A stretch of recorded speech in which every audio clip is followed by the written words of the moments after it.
Stop unmuting yourself. My bad, bro.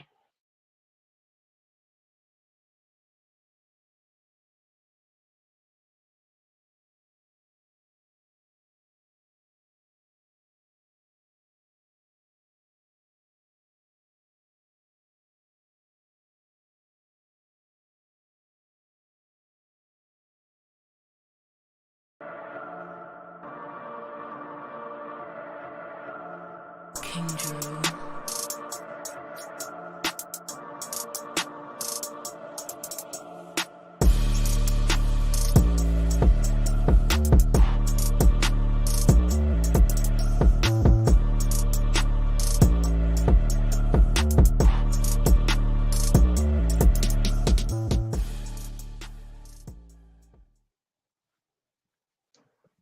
What's going on, boys? Welcome to another edition of the First and Foremost podcast. It's our second edition, guys. I'm happy to be here. I'm excited to do this once again with my boys. We got Mr. Bacon down there. How you doing, Bacon? I'm blessed and highly favored, man. How about you, my friend? Great, man. Great, man. We got my boy Najee right over here. How you doing? What's up? What's going on? What's going on, man? Happy to be here on this fine Tuesday with you guys, talking some ball, man. What up? Definitely. I'm just trying to figure out: are we talking podcast, or are you about to rob one of us? Like, I'm got the hood on. He's just like incognito. Like, I'm trying to make sure you good, bro. You all right? Nah, I'm good, man. Sometimes you gotta be a little incognito, you know what I'm saying? So I'm gonna rock that vibe today. He got that Exactly. he got the camera on this week, so he don't know how to act. Oh, here you go. Messing, man. But if you guys don't know what this is the First and Foremost podcast where we talk high school football, mostly Georgia, but we can branch out of that. We also get some hoops in the end and things like that. Talk some hoops at the end of it. So I'm super excited about this series. I think the first episode was great. So if you haven't seen the first episode, make sure you go back to our YouTube channel. You can go to my YouTube channel at Inside the Hashes. You can follow Najee's YouTube as well. His is right down there as well. Bacon, still working on Bacon, but we're gonna get him caught up. We're gonna get him caught up. We're gonna get him right. We're gonna get him right. But listen, man, we had some great games this weekend, and we definitely gonna go and talk about it for sure. Georgia high school preview. So let's get right into it, man. And the first game that we're gonna do is Adasta versus Colquitt, man. So I know Colquitt was one of those high-powered teams that were going into the season, and I got to see one of the games last year when they played Lee County. I know they've been dominating so far. So guys, tell me about this game. I'm gonna start with you, Bacon. What was your takeaways of this game? Man, this is a classic rivalry, man. Colquitt about Oster. I don't know how they're real close. They said it's separated by 30 to 40 minutes, probably closer than that. So South Georgia takes the football real seriously. Expect a packed house. I think Colquitt's going to run away with this one. Just a juggernaut of a team thus far, but I don't expect any surprises from Valdosta. So Colquitt, without a doubt, big time rivalry, South Georgia. Book it. Yeah, I think for me, man, just Nico fans been having another great season for Colquitt County. Up to 26 touchdowns already, 2,000 plus yards passing. They also another great start last year, 13-1 until they lost to Carrollton in the semifinals last season. So I mean, Colquitt's the real deal, man. We don't talk about South Georgia a lot, but they got some weapons, right? Nye Carr, who was committed to Georgia, he's now committed to Miami, and then Landon Thomas was committed to Florida State. So that's kind of who I got my eyes on. But Coach Shelton got Valdosta looking good right now, right? They're 7-2. They're in the thick of things, having a better season than last year. So it should be a good one. Region battle. I think this is actually for the region championship. The two comes out on top. Whoever wins, you pretty much win that region. So it's gonna be a good game. But yeah, I gotta roll with what Bacon said. I gotta roll with Colquitt, man. They just look like a really explosive team. They can run the ball really well. Two runners right now, Dennis and Brown, 618 yards running, 562 yards running. So they can beat you in a multitude of ways, man. And they don't just run it; they pass it. And that Carr's turned it up, man. 856 yards receiving and 16 touchdowns already in just 8 games. So they can run it, they can throw it, they can do a lot of things well. I got to roll with Colquitt. Yeah, I think Colquitt got it as well. I like Landon Thomas, their tight end. I got to see him.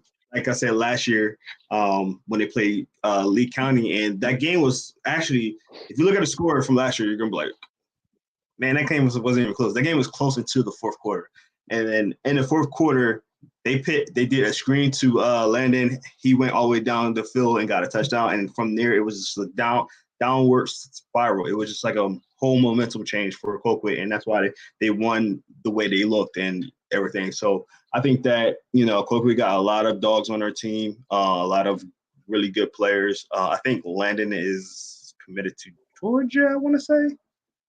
Can't remember where he's committed to, but yeah, really good team, really stout team. Obviously, they're what are 6-0. Committed to Florida State. Florida State. Yeah, he was at Georgia, but he decommitted and went to Florida State. That's what it was. I remember that now. Yeah, man. So they're 8-0. Sorry, they're 8-0 right now. So I think this is a clash of two really good teams. I don't know Valdosta as much as probably you two guys do, being that it's so far away. But I'm looking forward to seeing how this game kind of goes. So, all right, let's get to our next game. Peachtree Ridge versus Norcross. So this is a game that I'm trying to attend this week. So it's going to be a heavyweight match. I like these two teams. Got some dogs on both sides. Najee, can you give us a little insight of this game? Yeah, I actually talked to Rod Thomas last night on my podcast. You guys haven't seen that, and you watch it live on YouTube, go check out that interview exclusive. So talk to him. He's a playmaker with Peachtree Ridge. Kid is only a sophomore. Talk to him a little bit about their class, 2026 class. He said they got a potential to be special. They go at it every day in practice, man. And he said, I asked him kind of, what was the moment you knew you guys would be special? Because for me, it was at Georgia Tech when we all met up with each other, seen each other at 707. That's when I knew Ridge was special. And people call me crazy because I took Peachtree Ridge to win that region early on, and I knew right then and there they was going to be the team to beat. So good thing is they come out Friday, they get to show it. But I asked Rawa the same question. When did you know? He was like, man, this is how full speed we went in practice, how we trying to take each other's head off, how much it meant to us just in practice. So Coach Matt Helmer's doing a great job with that group.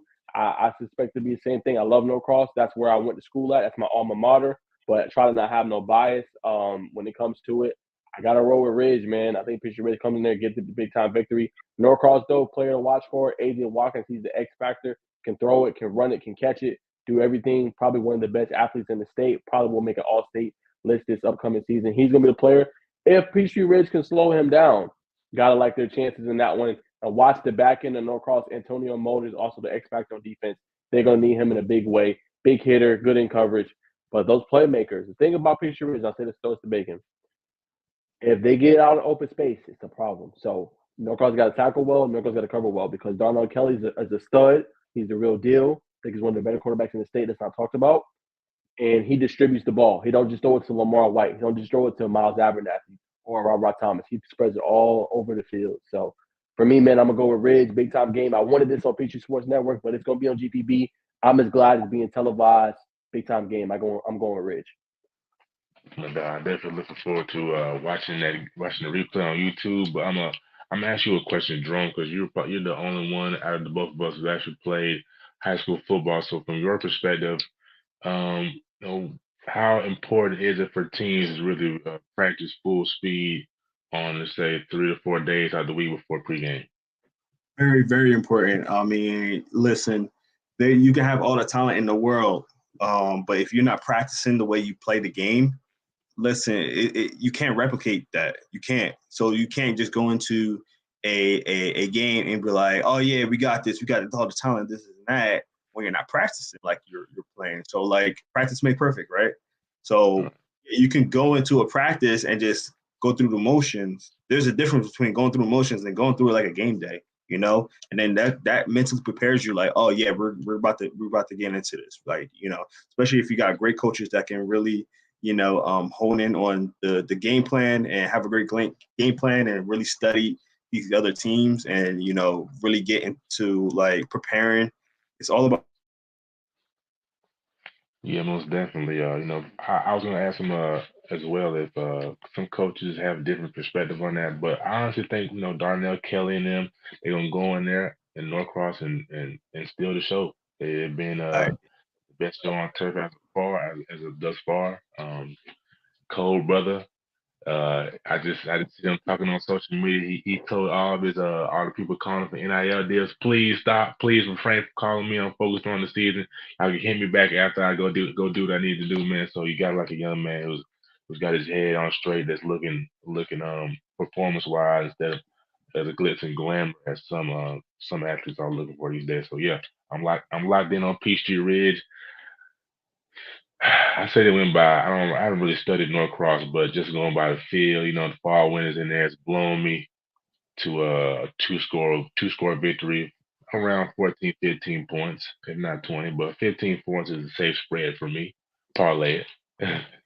Parlay it. I'm on Peachtree Ridge as well. My boy Miles over there, like y'all discussed. I'm really proud of him. I got to meet him during the off season, and he was just out there balling. So I like to see that he's getting the attention that he needs and playing the way that I thought he would prior to the season. So shout out to Miles. I think that that team in general, they got a really good quarterback. They got really good offensive players. Like Najee was saying, they don't only just give it to Miles. Like they spread the ball around. So you can't hone in on one guy. You gotta keep your head on the swivel on everybody. So I just think the offensive power would be just a little bit too much for Norcross. I do think Norcross is a really good program. They got actually really good defense as well, but I just think the offensive power of Peachtree Ridge is going to take this game.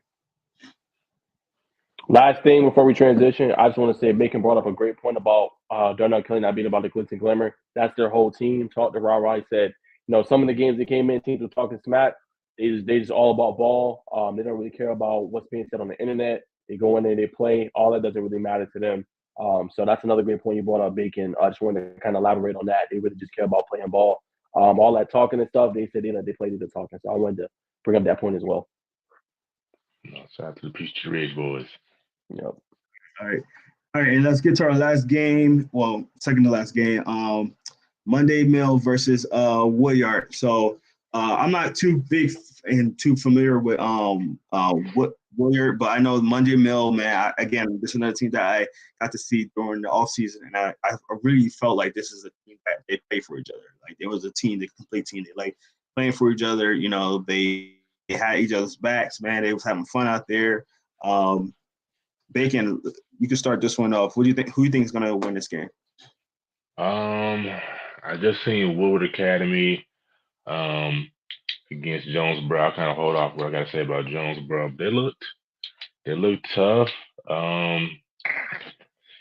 This is so tough. The quarterback made he made some good throws. I haven't seen Monday's Mill. I know Monday's Mill they beat up on Jonesboro pretty bad. So I kind of collab with you on this. They Woodward looked explosive. I know Monday's Mill's got a solid defense, they're gritty. In your face, typical Southside Atlanta football. It's just gonna be my question for them is can they stay disciplined, not do any crazy penalties. But for the most part, Woodward looked they looked smooth. They looked like they looked like they knew what they were doing. Of course, they had a lot of gifted possessions from Jonesboro, but solid effort. Solid effort. What about you, brother? Yeah, I got to go with Woodward Academy. I haven't got to see him. I pushed for this game, too, to be on TV, Monday's Mill versus just Woodward. I know we don't go to that side of town a lot, but I just thought this is a great region. Three great teams, Monday's Mill, Woodward, and obviously Jonesboro. Struggled a little bit in that game. We'll talk about that in a little bit. But I think Woodward just with the athletes. That's why I took them to kind of be, a really good team. Lucas Farrington, Josiah Abdullah, Ben Grice. They can run it. Good pass. I don't know what happened with Griffin Marshall. I'm going to have to find out what happened with that. He was their starting quarterback at the beginning of the season, but see, they got another starter now. And I don't know if that's injury or, they just decided to change the role. So I got to find out a little bit more about that. But I think they have a good team. I think Monday's Mill will compete and contend. And I think it'll be an interesting back and forth game, but I think Woodward comes out on top. They win the region title against Monday's Mill. All right. Go ahead. You sound like you was going to say something? Yeah. So this kind of enlighten us a little bit on like what you've seen that makes you believe so much in Monday's Mill. I've seen some of their tape, like as far as just the huddle, and they just like a team. They like to run the ball. They obviously a really good offense. I think it's underrated. So that really impressed me. And they don't really seem very mistake privy or mistake prone, in my opinion. So I think they take really good care of the football, good coach team. So I think it'll be closer than what people think, and I think they're gonna battle and compete. They got some dogs too, man. So I think it's gonna be a competitive game, better than what people think. So what's your separator? You think Woodward's just gonna be a little more explosive to get them over the top? I think so. Just with the Grice and Abdullah, just the ways they can attack you and how their linebackers flow around to the football. Andrew Hines, the London Merits of the world, C.J. Hurd, who we haven't talked about, Florida State commitment locked in for a while. He's got some dudes, man. So I just think they're going to be able to make more plays than Monday's Mill, but I think it'll be a good game. Most definitely. Awesome. All right, last preview game we're gonna talk about is gonna be Archer versus Grayson. So these are two teams. The Grayson Rams are 6-2. Archer Tigers are 5-3. I think it's gonna be a good heavyweight match. One of those Gwinnett County matchups that we got here. Najee, what you think about this game, man? Man, I'm excited, man. I'm gonna be in person. I already didn't talk to some dudes from Grayson. They're excited that I'm coming, so I can't wait to go talk to them and holler them up close and personal. I know I'm gonna have some dope clips from this game. My eyes is on Alexander Sanchez and John Senius offensively. Obviously, I know Jeff Davis is having a good year. Transferred up from Valdosta, down from the Valdosta area. I think Lounge specifically about a season or two ago. He's looked real good in the offense. Doesn't turn over the football. Makes accurate reads and throws. I've interviewed Senius already. He's just a guy who can take the top off the defense, and he's also physical and a big body guy. Alexander, he's good with the short intermediate routes, can bring you with speed as well, man. So I think it's such an interesting game, right?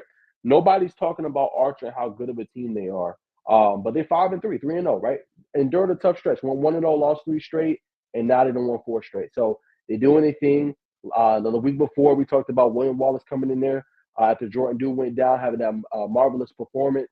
We'll see who's going to be the starter of this game and see how that looks. But they got a lot of weapons, too, they could kind of throw at you. I talked to Coach Dante Williams, too, last week, and he mentioned a lot of different players, man. I can't wait to see defensively Devon Donaldson. He mentioned him. They're not going to talk about a lot, but a younger guy that's kind of stepped up for him. Obviously, they got Jonathan Stafford, who he thinks to do. He compared him to Travis Hunter, just far as his mentality, how he approaches every day, how he wants to be great, how he doesn't have to get on him when he does bad. He's his best critic because he's harder on himself than any coach could ever beat. So like stuff like that, I'm looking for in this game. I think it's going to be intriguing, man. I mean, I like Coach Dante Williams. I like the Grayson program. I know you're going to talk about Tyler Atkinson, so I'm going to get that to y'all. But I can't wait, man. It's going to be a fun game. I don't want to get all the good points. You must have read my mind. You must have literally knew I was going to be talking about him. But go ahead. Yeah, you know what I'm saying? So I want to take up all y'all good points, you know what I'm saying? But, yeah, so I'm excited, man. As far as prediction, it's hard, man, because I like Coach Dante Williams. I like Coach Smith, youngest coach, doing this thing with Grayson. It's tough, man. I think it's going to be a good game. Man.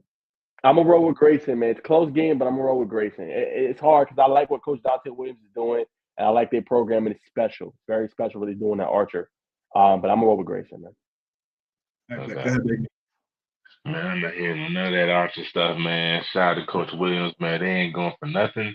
They're going to bring that pressure off the edge, and it's gonna get ugly. Probably after halftime, man. You can book it. Grayson 17 up. Grayson 17. No debate, no discussion. Pass it to you, Jerome. Yeah, I'm going Grayson. Wow. I'm going Grayson too, bro. It's just the talent there, man. It was crazy because all three of us was at the Mercedes-Benz, and we seen how Grayson got embarrassed. I mean, let's just say it like it is. They got embarrassed by Walton at the Mercedes-Benz, and ever since then, they just really been on a tear. They did lose one other game, but they are a very talented team. That I don't think that first game was very indicative of how good this team is and what type of talent they have. I mean, obviously you got like Colin Fox, who's their big tight end. They got Jalen Bell, Miles Woods at the DBs over there. They got their quarterback over there as well. I forgot his name. Alex Sanchez. And obviously we talk about the young guy Tyler Allison only being a sophomore. He got years ahead of him, but he is already a leader on that team. He's huge as hell. You know, he already look like a grown man out there. So you got all that talent over there that's going to have a lot of D1 players and things like that. I really like this team, and it's not to Archer. I think Archer's doing a great job over there as well. They have a lot of talent as well, but I just think it's overwhelmingly Grayson, in my opinion. Wow. One last thing I got to say. Also look out for London Goggins as well. He had a pick in his first ever varsity playing time, and he had a forced fumble. That's another player I've already mentioned. Anybody that's seen my content on Twitter, on YouTube about how special that 2027 class is for Grayson, y'all keep a look. Y'all know, y'all hearing it on this podcast right now. I've been saying it. I'm going to keep saying it. So when it happens, they're like, oh, Grayson has a special 2027 class. I'm letting y'all know right now. So if y'all can get a chance to go see him, go see him. I already have. They're going to be special. But y'all said a butt whipping 17 plus. Y'all don't believe in Archer at all? It's not that we don't. It's gonna be a good game. I mean, come on, man. It's a region rivalry. These are rivals. This is gonna be a good game, man. No. I'm not saying it's gonna be. I'm not saying it's not gonna be a good game. What I'm saying is I believe in. Wow. I believe in Grayson a little bit more. Bacon was the one that said they're gonna get thrown up. Grace, he the one that made it seem like it was gonna be like just destruction. It's not. I'm gonna tell y'all right now, it's not gonna be that. And I believe in Grayson. I think Grayson's good, but it ain't finna be that. It's gonna be a good one. Watch. I feel like this is one of those games that, you know, it's going to come all the way down to like the fourth quarter, and then one of the teams are just going to separate. You can separate by 17 in the fourth quarter. Little super score over the top to Kylan. You's already up 7 coming out of the third. That's what I'm saying. Wow. Baker sticking to 17. All right, man. We're going to see. We're going to talk about this next week, man. We going to see. We're going to see. We kind of take our this a little bit backwards, but we're gonna rewind it a little bit and do a little review from this past week.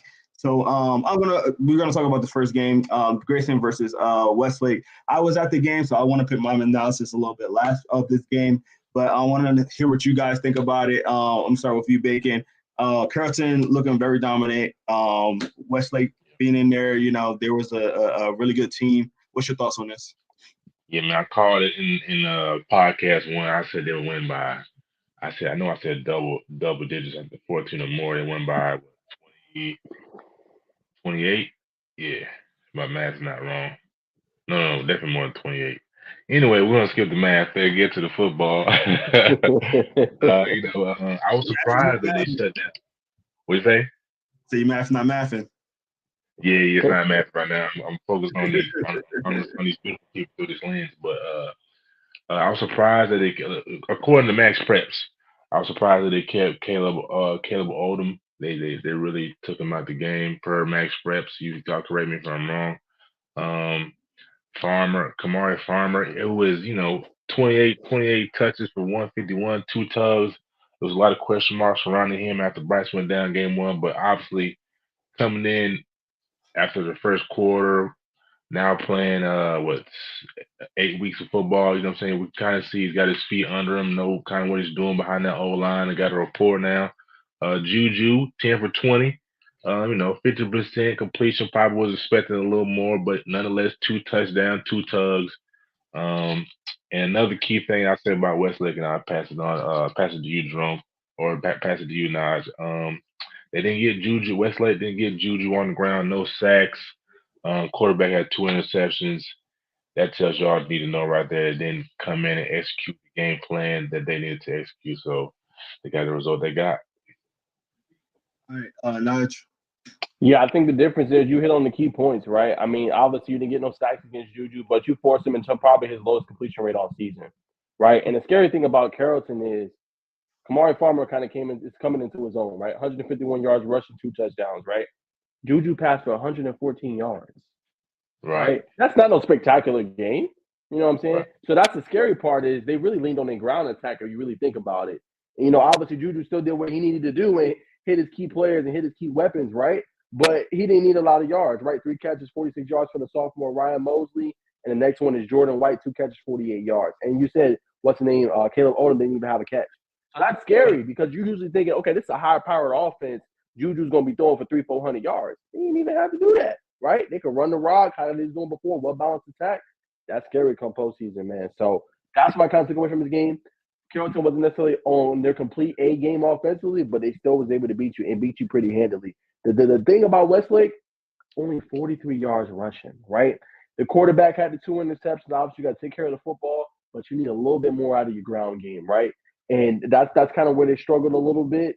I think if they could have played a little bit more ball control in this game, get the running attack going, put some pressure on Juju, as we mentioned on the onslaught, I think it would have been better. Now, I took Westlake to win. They did lose. But I think that's the difference in the game, right? Obviously, Carrollton didn't have their best A game, still was able to win. Juju wasn't throwing for 300-400 yards, didn't matter. And then Westlake just struggled running the football, which in turn, they had to throw it more, 29 passing attempts. They had the 2 interceptions. That's a little too much for me. So I think that's the difference in the game. Yeah, there's a lot of unpack from what you guys are saying for sure. I'll start this off by Carrollton's a really good team in general. I can tell because from what I'm hearing, these two head coaches have a lot of ties into each other, and you could kind of tell how this was kind of playing out because you could tell each team had a game plan coming in. I could tell Westlake came into the game plan like, man, we're gonna have to like throw the ball over the yard. Don't run as much, as you guys can probably tell from there. And then Carrollton had the opposite. They was like, we're just going to run the ball. And I was just like, this is weird because I came to this game to see Juju sling the ball over the field, and there was a very little of that. So, and that's nothing to do with anything. Juju had a okay game, but it wasn't a lot of like what you guys are saying. I think one of the interceptions was a tip pass. The other interception was a beautiful, just defender just knocking the ball away, tipping it to itself, and tapping it right before he got out. That play was crazy. I do have one photo of that I posted up when I went there. But to say that Juju didn't have a great game, it's not. I don't think it's more of Juju having a bad game. I think it was more of a Juju just wasn't needed in the game. They was just running. As far as Caleb Odom, he did have one catch in that game, but he was pretty much a non-factor. They was flanking him out like single him out on the outside with a cornerback, and each time they did that, I'm like, oh yeah, they're gonna just like throw him a fade, at least try. It was a run. It's like he's out there against his small corner, and then you just run the ball. So it was they had a game plan going in. It was just like ball. Pretty sure. I think, like I said, I think the two coaches had ties together. So they were like, you know what, we're just gonna run the ball. We're gonna show them that we can run the ball, and that's literally what they did the entire game. As far as Westlake, like I said, they couldn't stop the run. At that, it was a lot of missed tackles in the game.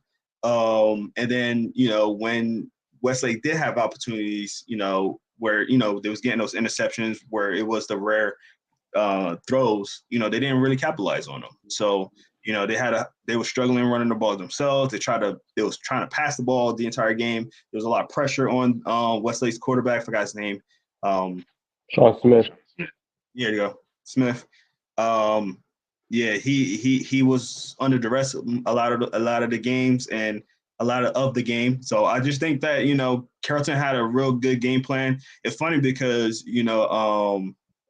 looking at Carrollton versus Westlake, you'd be like, oh, just like on size, you'd be like, oh, hey, Carrollton's a smaller team, but they handle themselves. They play physical. Actually, they play very physical for a smaller team. So. Carrollton's a good team, man, and I would love to see them back in the playoffs this year and making their little run. So, okay, is it safe to say that Coach King is the best high school football coach in 7A? Dude, he's up there, man. He's up there. For him to go into that game and kind of, and again, like I said, the two coaches had ties together. So, like, when you do that, you kind of be like, I think he knows what I'm going to do. And I feel like when you watch the game, you're like, Westlake thought they was just going to go like passing the game, was going to pass out the game because they wasn't even trying to run like that. So when they did run, it was just like, oh, okay, there's a run. But it was like pass. And Carrollton was like, yeah, okay, you're going to pass? We're going to pin our ears back and just go after the quarterback the entire time. on a pass, or we're going to run the ball and keep time possession the entire game. It was very smart. It's very smart, especially when you have a quarterback of that caliber and you're just like, yeah, you know what, we're just going to run. Who cares? So, real Bill Belichick like. Yeah, I agree. All right, let's get to our next one. Kel versus Greater Atlanta. So I think you was at this one, right, Najee? Yep, I sure was. Yes, sir. So I'm gonna let Bacon talk about this one first. Man, didn't get a chance to go to that game, but I did. I watched the GPB restream on YouTube, like the first half, and man, Bryce Clavon, what a star, man! What a star!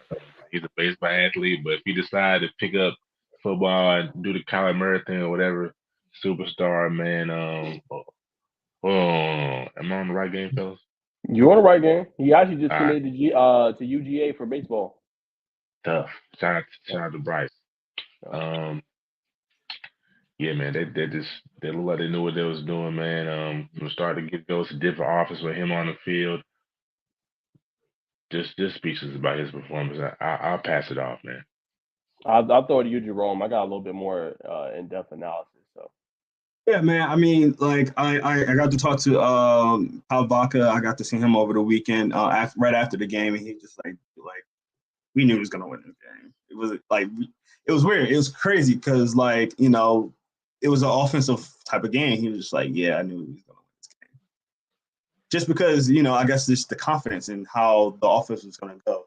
Now, obviously, there was a lot of defense in this game, but I think Kel is literally, they are very confident in themselves. They're really confident in what they can do on offense. If the defense is going to let them down, they know, hey, we can put up points. That's exactly what they did. It was a 42-32 game, I think it was. Yep. Yeah, so very close game, obviously.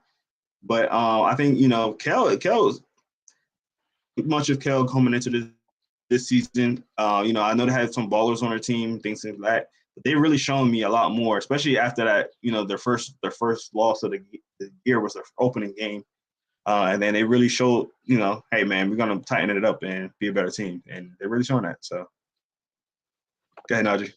Yeah, for me, man, this was a great game. I left. I'm gonna talk about GC first, then Kel. GC, I left very, very impressed with their team. Not a lot of people gave them a chance going into this game, but they competed. They battled, right? This was a 21-14 game going into halftime.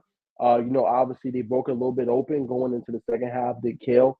But what I was impressed was their receivers were winning on the outside, right? And the difference in the game was they came out the gate swinging, right? GL Tiberia had that big run back, got them all the way down to the 10-yard line. They couldn't convert it into points, right? Kel goes down, Kel scores, right?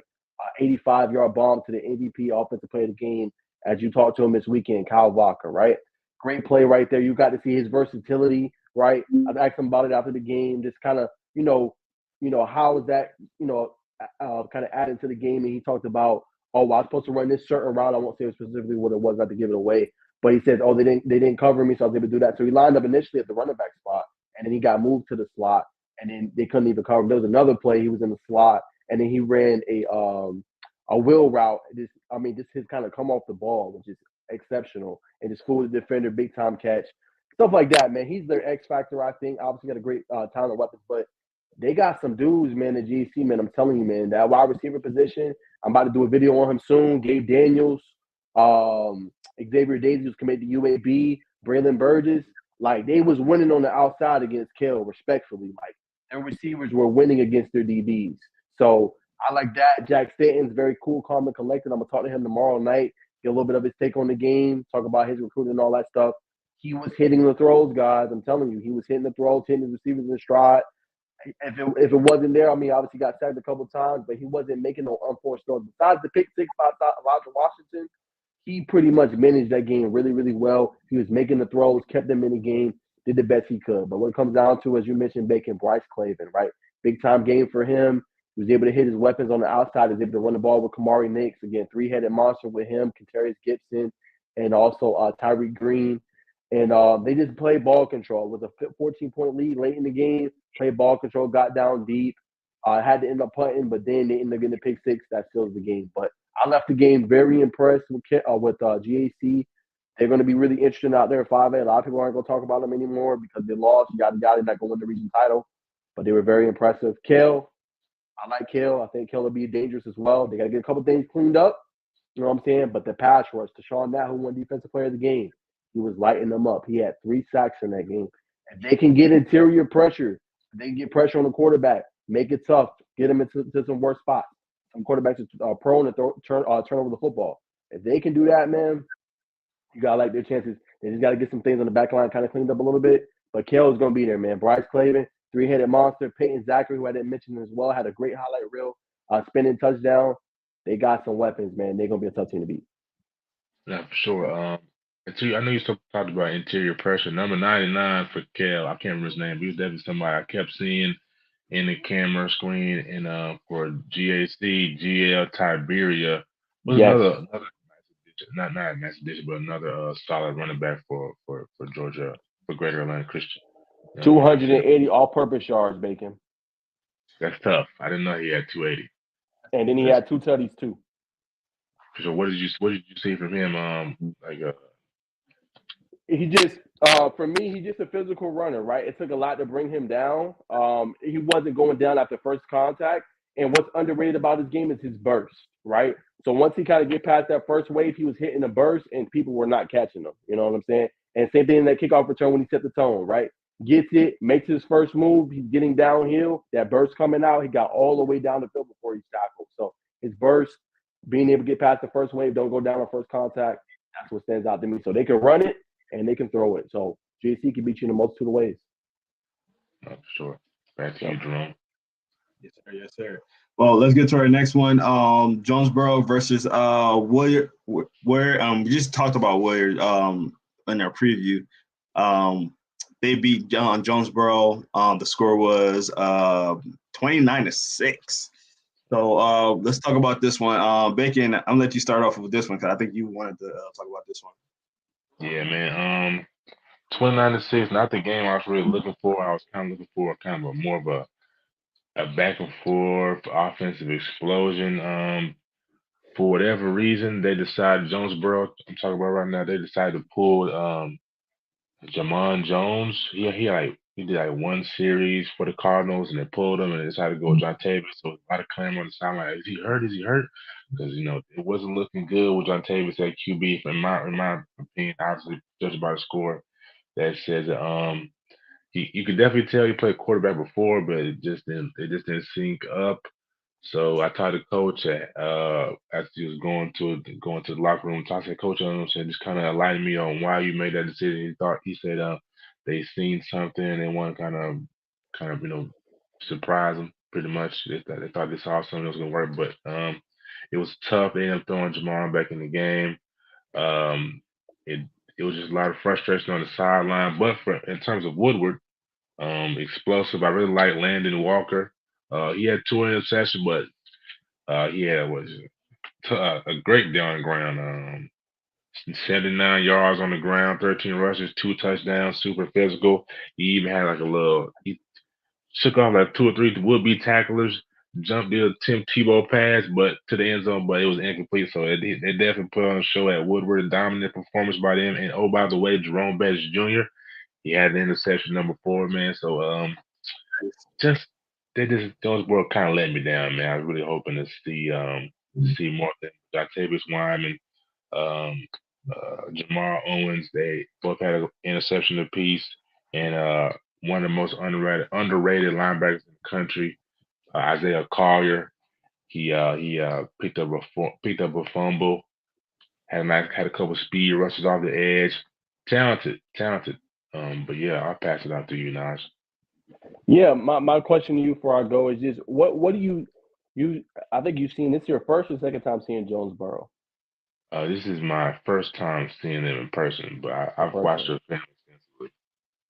Okay, so do you think with them, like obviously we know Wyman's their star, right? Obviously Jamar Owens is a star too, but do you think the offense will flow a little bit better if John Tavis was quarterback or the guy Jamar? Because they struggle, right? They were 6 for 22 passing with 2 interceptions. So obviously defensively, I think they did what they needed to do. Obviously if they brought the Camel's back, you know what I'm saying, after a while, but they got 2 turnovers, right? 2 interceptions from Jamar and Jontavius. So do you think that offense would just flow better with someone else at quarterback? What do you think from what you saw?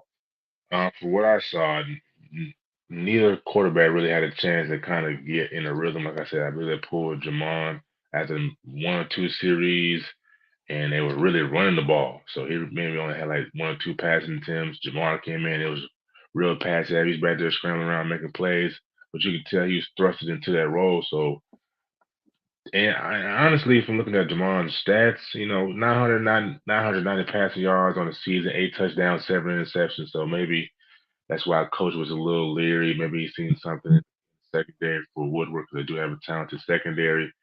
Well, that may explain why they pulled him. I also want to add Donovan McCoy only touchdown kickoff return, like maybe like a 70-yard return. But I just think you gotta stick with one quarterback, man. We're getting into region play. We don't have time to be doing week 1, week 2 decision makers. That's just me.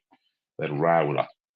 I feel you on that, yeah, especially big games. You got potential to contend for a region title. I mean, yeah, you got to be able to know it and stick with it. In the worst case, if you're struggling, then just run the football, right? Give it to your playmakers out in space and Wyman and Lucius Murray and obviously Montez Redden and others. But I thought defensively a pretty decent game. I mean, you had 2 guys with 11 plus tackles, Jamar Owens and Maddox Gerald. So obviously I wasn't there at the game, but I mean I think it's tough. I think the defense did what they need to do. If you got 2 turnovers.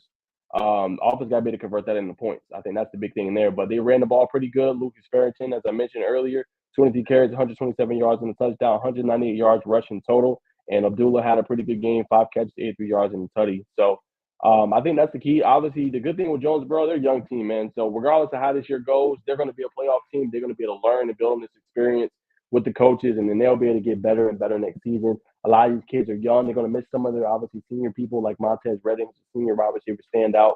But they're going to be bringing Jamar Owens back. They're going to be bringing Jamon back. They're going to be bringing Dontavius Wyman back. So these are just good building blocks, man, to play competitive football, know what you need to do to win, and take that on in the next season.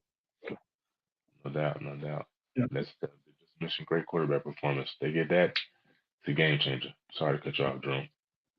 You good, man. You good.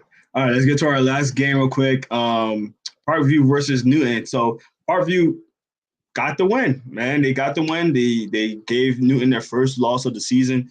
Parkview's a good team, man.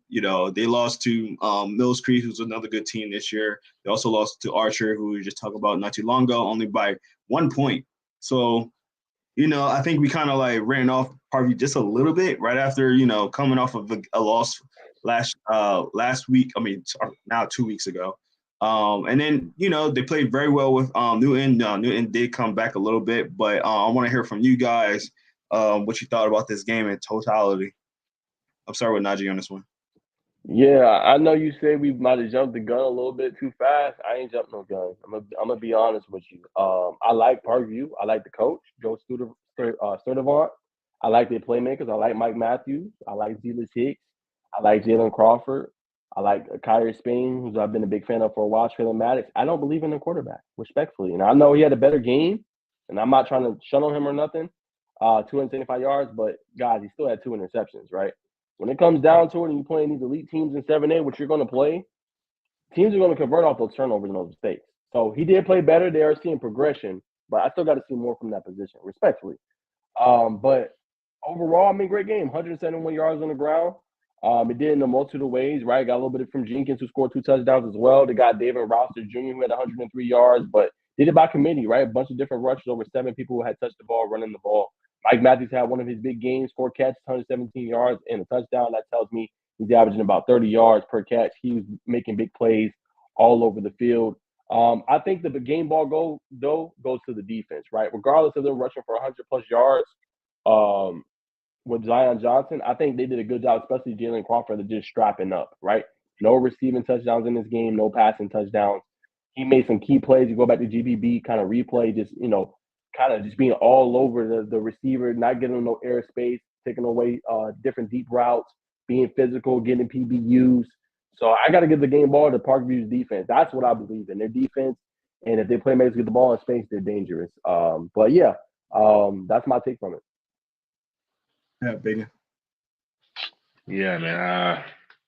I definitely was on the Newton bandwagon coming into this week. I thought they were the more complete team. I didn't expect Parkview's quarterback to come out and play as well as he did. But anytime you find Mike Matthews for at 30 yards a pop, and that it's not gonna be a good ending for the other team. I still like Newton, despite this a week's loss to Parkview, but just gotta bounce back next week. Happy for Parkview, and Newton had a successful running attack on the ground. I saw. Well, does anybody know why they had two quarterbacks for Newton? I say both combined for two TDs N- pass. Nah, it was just a play. So basically, it was like he was 1 for 1 for 6 yards in the touchdown. They probably ran something like a little trick play or something, or had him in for like a quick little series or something. Yeah, they was doing that when they played Westlake too. Uh, gotcha. Little Philly special. Yeah, could be. A little bit. Kudos You to want Philly, them. Philly? Philly. Appreciate it. But yeah, my take on this game was, I seen Newton one time. I've been, like I said last week, I've been around on Parkview. My biggest thing, and I'm pretty sure I said this last week, was that my biggest thing is the quarterback play. I always, if it's a team or two teams that I think they're very close together, I feel like, Newton's a very physical, smart team. I feel like Parkview has all the talent on the world on their teams. But when you get two teams that kind of clash here, they always look for the quarterback. And I think I could, if I swear, I don't know if I said it or I was just thinking it, but Parkview's quarterback, not having been not great. So like, I lean toward Newton a little bit in this game. And like Najee said, he played very well in this game. So kudos to him. He they got so much talent on this team. Shout out to my guy, Zealous Hicks too, man. Every time I see this man, he's playing better and better and better. He's just a young boy too. So Elite. I'm very excited to see how his future is, man. Like I said, I just interviewed him during the summer, and I was just like looking up at him, like, what the hell happened? Because he was not taller than me last year. He was not taller than me. So this kid's got extreme athletic ability. He's young, he's hungry. One of my favorite players on his team. He got the athletic ability, but he's a good kid too, as well. So shout out to him on that one. So. Anybody want to close it off with this game or last words? I'm fine. All right, cool. I got one thing. Go ahead. I was just saying I on what I said. That's all I was gonna say. Okay. I got one thing I want to publicly apologize about. Westlake, I apologize because 2 games I've been to your games and you're 0-2 with me being there. So I don't know. I made a joke out there in the game. Every time I come to see you guys, y'all lost, and it literally been the only 2 games that y'all lost. So it might be me. I don't know. Apologize in advance because I do that to Utah too. Every time I pick Utah college, every time I pick them, they always lose. So, and I like Utah. So I apologize if it's me. I might be the jinx. So, yeah. All right, well, I'm gonna let these boys get their moment in time because I know we love this. I love this segment. I love to hear them talk basketball. I'm not the big basketball person, but we're gonna get into our last segment, the 3-man weave. I like hearing. I like the name. First of all, I like the name Bacon. Yeah. Great name. But I want to hear from you guys with some basketball stuff.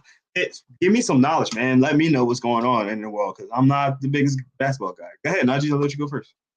I'm gonna start with Bacon. I'm gonna lean on him a little bit for this week for the news. He got some amazing stuff. I just want to give a shout out football real quick.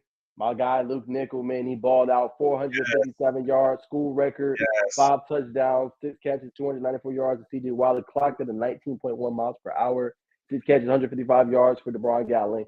I just want to give Luke Nickel some praise tonight, man. You're special. Coach Reeves, love what you're doing. Y'all always slept on, but I know what y'all gonna do come postseason time. Just want to give him some quick love before we get into 3-man weave. That's my standout performer for this week. Luke Nickel, keep doing your thing, my guy.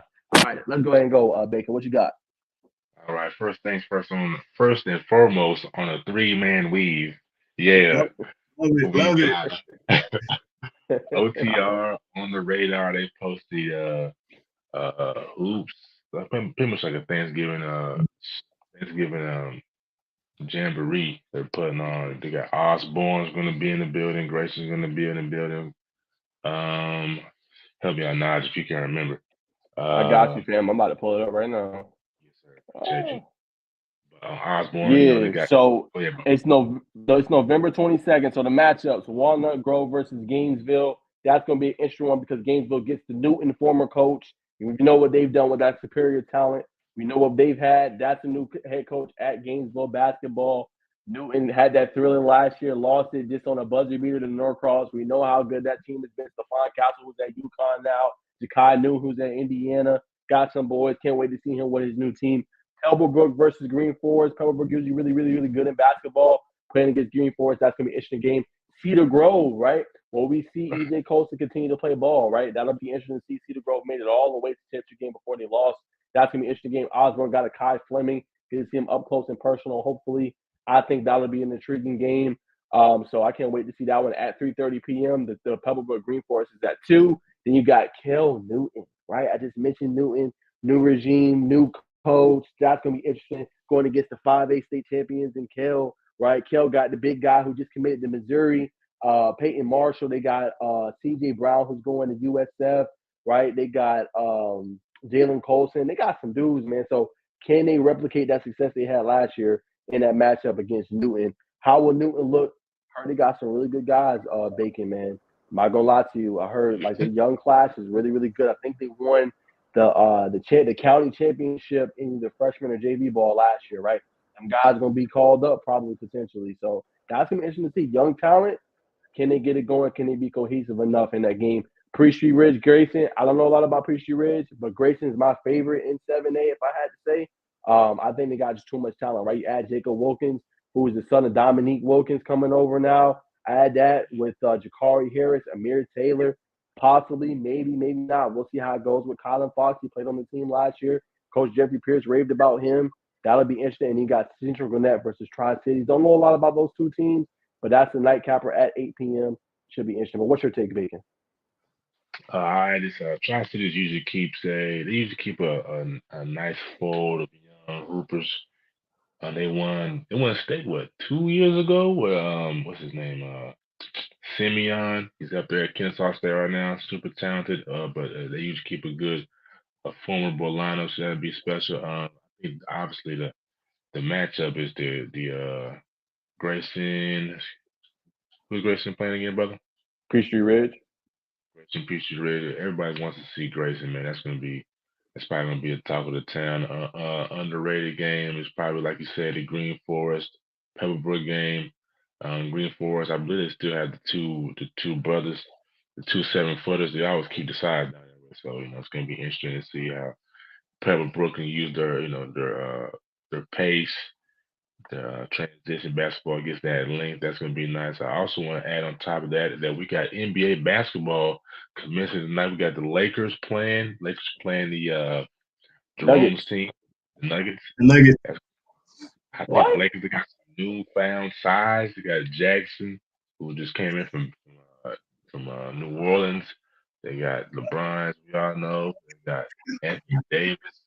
So with that size, I think that was the biggest separator for the Denver Nuggets last year. Nobody could really handle them interior rebounds. Jokic is a monster. They got Porter. So it's gonna be really interesting to see how the Lakers utilize their size against Denver, which was a key difference maker in the finals when they played in the bubble. They had Dwight, JaVale McGee. They was able to throw those big bodies at Jokic, kind of time down. So if they beat Denver tonight, that might be the recipe going forward that the league takes advantage of and utilizes to their advantage. Yeah, that's 63-54 lead right now at halftime for the Denver Nuggets. We'll see how the Lakers look good at the start. Well, that's got a question. We're going to go back to the hoops. How are you a Philly fan, and how are you a Denver Nuggets fan? That just dawned on me. How does those two kind of combine? I'm confused. No correlation there for you? Nothing? What's the correlation? Please enlighten me. I was a Philly fan, right? Who you with? We went from Philly to the Nuggets. How does that work though? Did you move from Philly to Denver? No. There was a certain player that moved from Philly to Denver. This off. Carmelo. No. Allen Iverson. There you go. Oh, okay. So you still Hey, listen, there's a whole story behind it, but I'll be real quick. The Sixers versus the Lakers when they lost to the Kobe and they won that first game, and everybody in Philadelphia is gonna win the championship, and then Lakers had a different idea in that and blowing us up basically the last 4 games. I was a depressed kid. I cried. I was probably like 11, 12, so I'm kind of showing my age a little bit. But I was a kid. So I was crying. I cried. I was like, damn, bro, like we thought we was gonna win. Like, what happened? And later down, no, it was all AI. So I started to become more of an AI fan than a Sixers fan. And AI left fit the Sixers, went to the Nuggets. I became a Nuggets fan. One of my favorite college players played for the Nuggets, which was Carmelo. That year they had Carmelo, they had AI, they had Chauncey Billups, they had Nane. Bro, that team was stacked. I love that team. They didn't do nothing, but I love that team. So, like, I became a Nuggets fan. I've been a Nuggets fan ever since, and, you got Jokic, and then I was like, all right, this team looked like we're about to start doing stuff again and won the championship last year. So, bro.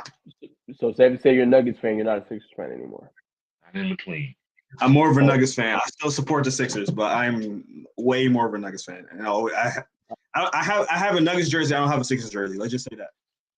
Okay. Well, that shows where your loyalty lies. Okay. I just want to know, man. I mean, it's different. I get asked all the time, how the hell are you a Cincinnati fan? So when the Sixers and Nuggets play, I'm more Nuggets than Sixers. Trust me. And I like them. I like the Sixers. Trust me. But you're a Nuggets fan then. Okay. I'm like that. Yeah, Ty Lawson. I'm an UNC basketball fan. Ty Lawson came from UNC, went to the Nuggets, bro. Like I know the whole history, so it's not like I just like. I know they just won the championship, and everybody kind of get on me like, oh, you just got on the hit. No, man, I've been following the Nuggets for a while. Trust me. You never know. You got a bandwagon. I hear you. Definitely, man. But all right, there's one last thing that I forgot in the beginning of the segment, and it made sense because it's called First and Foremost. I got the first and foremost part. Listen, it's only our second episode, so we're still kind of working the kinks out. But our first and foremost, I guess it's gonna be last and foremost, I guess, today. I have a first and foremost that I want to go to, but I want to hear what you guys. So if you haven't been on here last week, first and foremost is basically anything that we want to talk about first and foremost before this podcast usually starts. We're doing it at the end of time. So, Bacon, I'm going to let you begin this. What is your first and foremost? What's something that you just want to talk about in general that you want to talk about? First and foremost, or last and foremost, whatever you want to say, back to the hoops thing. It was a real beautiful ceremony that was put on this Sunday, I believe, by Rutgers in South Carolina. Coach Nikki Hinton, if I'm saying her last name right, she passed away this summer. And they normally we don't really see the top tier teams playing in scrimmages, but they were granted a pass by the NCAA to honor her. Coach Daly came out, they spoke on her behalf at halftime, so it was really a real nice ceremony to see. So I just wanted to throw that out there first and foremost. Oh, that's up, man. That's great. Nigel, what you got, man? First and foremost, man, Thomas County Central is 8-0, slept on team out there in 6A. Nobody's talking about them. Just whoops, put it on Houston County, 27-0. Shut down that explosive offense that has Antoine Hills committed to Colorado, Kel Woodburn, Ricky Johnson, who's going to Stanford. I mean, completely just dismantled and shut them down. Big time victory for them. Big time region championship, first and foremost, this weekend against Lee County. Can they slow down Ousmane Nkrumah? That is the question. And they got a really good and special player in Leroy Jackson, who's announced his commitment November 4th. So that should be really, really intriguing. But that's my first and foremost. Thomas County Central, nothing to play with. Can they win the region title and secure the number 1 seed for the first 2 rounds of the postseason? That would be interesting. That's my first and foremost. Well, first and foremost, I want to say, keep our name out your mouth. Keep our name out your mouth. Listen. Everybody wanted to joke about my team losing to the Jets last week. came out and showed. I didn't know where that was going. Number one I didn't know where that was going. I didn't know where that was going, bro. I ain't gonna hold you. I didn't know where that was going. Keep our name out your mouth. Listen, fastest team in the NFL, best offense, best running game in the NFL. We shut that running game down. Tyreek Hill was going to Tyreek Hill. He still had 100 yards, almost 100 yards. I think he had 80-something yards and a touchdown. You can't stop him. But to contain him, come on, man. Listen, it's the NFL. You're going to lose some games. It happens. But don't talk down on my team. Listen, and also I want to say this. The top two teams right now in the NFL are the two teams that was in the Super Bowl last year. So yeah. Talk to us nice. Okay. I just want to say. This is for all those Jets fans that got their first not career, the first franchise win against us. Literally their first. They never won against us before. That was their first. You can have your first. Granted, respectfully, obviously, I don't hate on the Chiefs, but they don't play nobody. Mahomes is 29-3 his career against the AFC West. They already have a 3-game lead. We've only played 7 games. They have a 3-game lead on their division already. I rest my case. The AFC West is like what the AFC East was for Tom Brady back in the day. I give you that. Because that's very, very true. I give you that. Just saying. Every year. I know this is supposed to be like a one little segment thing. Every year, I'm always like Chargers, and they always disappoint me. Every single. All that talent. I don't know why. They got all the talent. I love Justin Herbert. I think they got the running back. They got great receivers. The defense is really good. They got good pieces in the defense. I can't fathom it. I really don't. Like it's coaching. It has to be the coaching. There's no way. It has to be. Yeah. But go ahead, Big. I know you're going to make a point. Go ahead, man. I just want to bring up an interesting stat. Caught it on on Shannon Sharp, him and Chad Ochocinco's wrap-up show. They brought me an interesting stat about Taylor Swift. When every time, listen. Every time Taylor Swift attends a Kansas City Chiefs game, Travis Kelce has a monster game, man. I don't know what it is. I don't know if the NFL got some money in there, so but whatever they do, they need to break off. That's big time, bro. That's tough. My reaction to that is enough. Okay, enough with the Taylor Swift, bro. Enough. This man was already considered a future Hall of Famer before she even came into the picture. He was already considered a go tight end. Enough. Now, granted, she does have some sort of impact, right? But it's very minuscule, right? It's like you or Jerome playing back in the day. If you had a girl that you like coming to your game, of course you're gonna go try the ball, right? But let's stop acting like she's the sole reason why this man's balling. This man's already been great. He's always been great. He's always been that guy. Enough, man. It's such a dumb stat, right? Obviously, she has that little bit of an influence. He obviously wants to look good. He wants to perform for his lady, his woman. Who would not? But let's stop acting like she's the sole reason why this man's a baller. Enough. Listen, bro. The Bible says when a man finds a woman, he finds a good thing. You hear me? Yeah, I'm good on that, bro. I'll leave that bigger stuff to y'all. Yeah, because you finna take him to the Cheesecake Factory. Hey, bro, you can't do that no more. Can't do Cheesecake Factory. You can't do Starbucks. I mean, you can't do the movies. You can't do bowling. Hey, I mean, where they want to go? Or is it Benihana's, PF Chang's, Hibachi? I don't know. I ain't trying to figure it out, though. Tell you that. Yeah, find it a good thing. I'll stay on my single. I'll stay on my single wave, man. I'm going to get me a companion, get me a little dog, man. I'm good to go.